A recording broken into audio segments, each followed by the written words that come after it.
মায়ের রান্নাঘরে সবাইকে স্বাগত। আর একটা নতুন রেসিপি নিয়ে চলে এসেছি।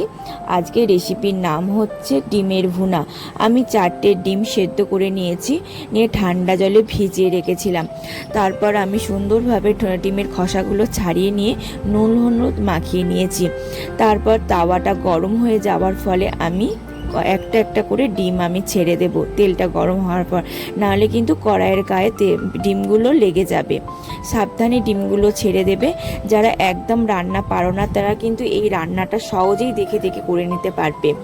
তারপর ডিমগুলো আমি তুলে নেব। আমি একটা বাটিতে আদা, রসুন, জিরে গুঁড়ো, গোলমরিচ গুঁড়ো, লঙ্কা, গরম মশলা একেবারে পেস্ট করে একটা বাটিতে গুলে রেখে দিয়েছি। আমার রান্নার সুবিধার্থে আমি করে নিয়েছি। তার মধ্যে আমি তেলটা গরম হওয়ার পরে আমি পেঁয়াজ আর কাঁচা লঙ্কা ব্রাউন করে ভেজে নেব, নিয়ে পেস্টটা ঢেলে নেব। এই রান্নাটা কিন্তু অনেক তাড়াতাড়ি হয়। যাদের হাতে একদম সময় কম তারা কিন্তু এই রান্নাটা তোমরা ট্রাই করতে পারো, অনেক টেস্টি হয়।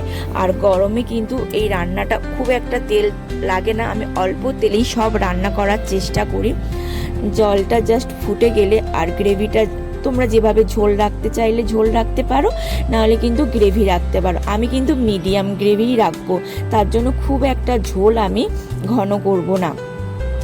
আর রান্নার শেষে আমি গরম মশলা দিয়ে রান্নাটা নামিয়ে নেব। এই রান্নাটা কিন্তু অনেক টেস্টি হয়। এই গুঁড়ো মশলাটা কিন্তু বাড়িতেই বানানো।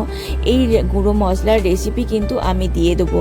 আমি ভাত আর ডিমের কারি নিয়ে নিয়েছি। বাবু স্কুলে যাবে। রান্নাটা কেমন হলো তোমরা কিন্তু কমেন্ট